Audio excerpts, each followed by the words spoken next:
Eu queria justamente passar para o professor Casarões para essa questão, olhando agora no interior dos Estados Unidos, pegando um pouco o caminho do Roberto Giannetti da Fonseca. Quer dizer, o significado dessa política do Trump dentro dos Estados Unidos, passando... Você está no estado da Flórida, o Marco Rubio foi governador e é secretário de Estado, né? Qual é a repercussão no campo político desse último encontro, dessas conversas e no campo econômico, por favor? Outro dia me perguntaram justamente isso, qual que seria a repercussão na imprensa americana do encontro do Trump com Lula, e eu brinquei dizendo o seguinte: olha, só se fala em outra coisa. Porque nos Estados Unidos existem outras preocupações que ganham precedência a essa relação com o Brasil. Tanto questões internas, que têm a ver com o government shutdown, né? O governo está, nesse momento, paralisado oficialmente, já há quase um mês o governo americano federal não funciona, não paga salário, está completamente atado em função da negativa do Congresso americano em aprovar a lei orçamentária dos Estados Unidos, que é uma situação gravíssima, e aí você tem um jogo aqui de responsabilização que é até meio infantil, mas basicamente gira em torno da questão da saúde pública, né, do acesso à saúde pública por parte da população mais pobre, né, que tem aí o Obamacare, Medicare, Medicaid, que são programas, vamos dizer, públicos de saúde. Então a gente tem um governo paralisado, a gente tem um presidente que tem popularidade em declínio nesse momento e que está ligada à inflação, como o Roberto bem colocou, que para padrões americanos é uma inflação altíssima que vem desde a Covid e que não cedeu. Então, para a gente que está acostumado com inflação de 3,5%, 4% anual como padrão normal, aqui nos Estados Unidos isso é muito.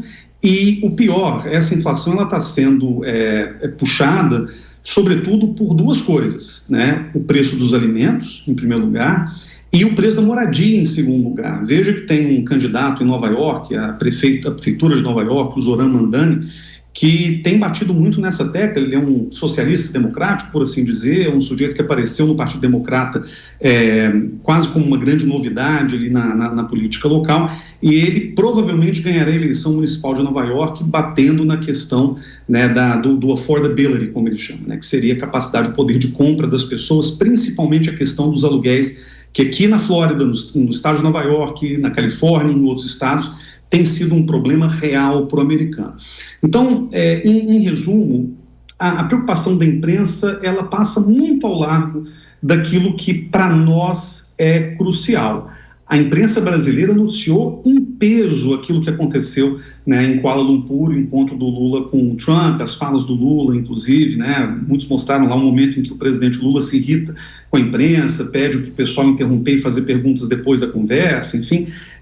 Enquanto aqui nos Estados Unidos a gente viu muito pouca coisa. Vimos, por outro lado, notícias do encontro com o Trump, entre o Trump, e o representante, o presidente da Malásia, o presidente da Indonésia. Existe uma preocupação que eu acho que, de alguma forma, converge o interesse de Brasil e Estados Unidos, que é a preocupação com o Sudeste Asiático, uma região muito estratégica para ambos os países, por razões até distintas. No caso do Brasil, o Sudeste Asiático é o nosso quarto maior mercado agregado de comércio, então existe uma importância ali do que a gente vende para o Sudeste Asiático, basicamente carne, enfim, produtos, energia também, e o que a gente compra de produtos, sobretudo manufaturados do Sudeste Asiático. A relação do Brasil com a ASEAN é uma relação antiga e cada vez mais consolidada, e no caso do Trump, ele percebe o Sudeste Asiático como um campo potencial de batalha, seja ela tecnológica, seja ela econômica, na relação dos Estados Unidos com a China, né, que tem ali um significado também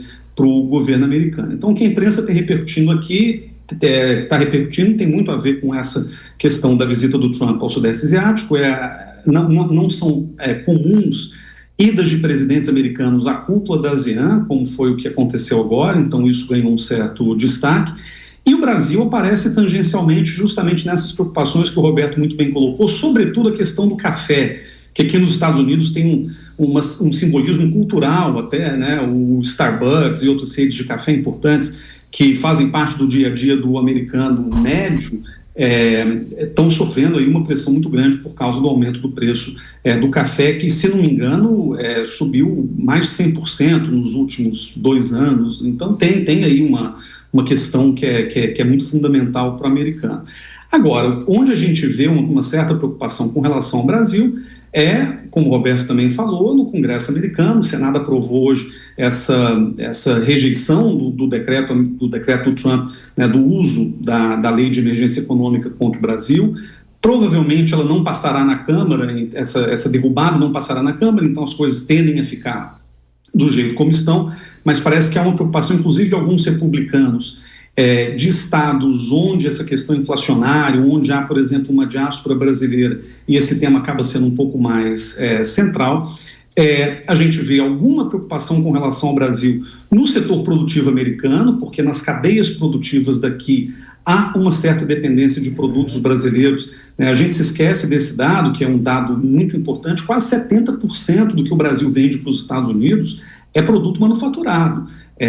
Chapa de aço, avião da Embraer, autopeça, né? Peças de automóveis, por exemplo, são muito cruciais para o funcionamento da indústria automotiva americana, que terceirizou muito dessa produção para outros países, como o México, mas que no caso do Brasil tem uma certa importância estratégica também.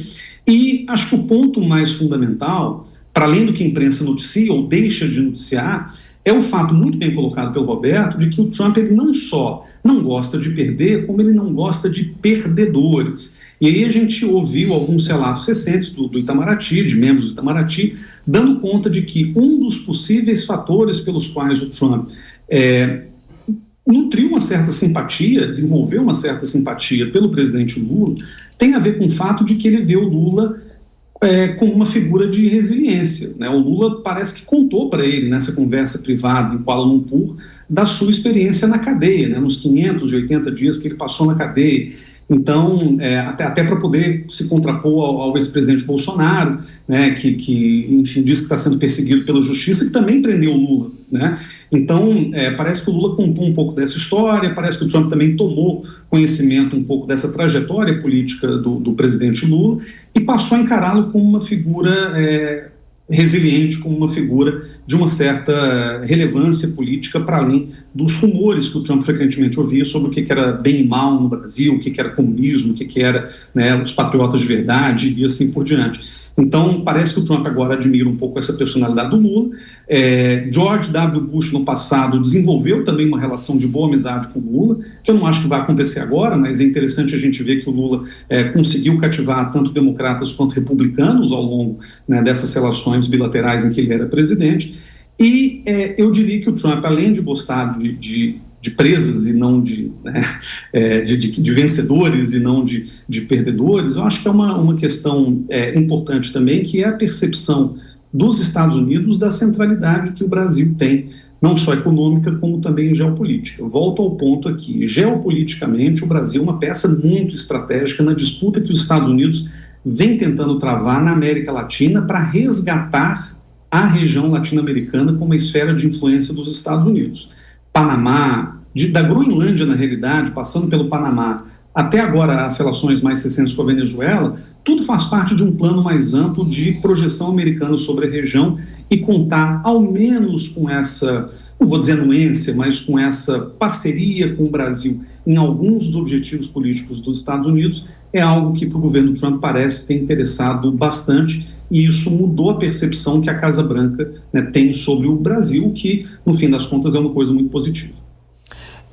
Roberto, você disse na sua última intervenção, são fundamentalmente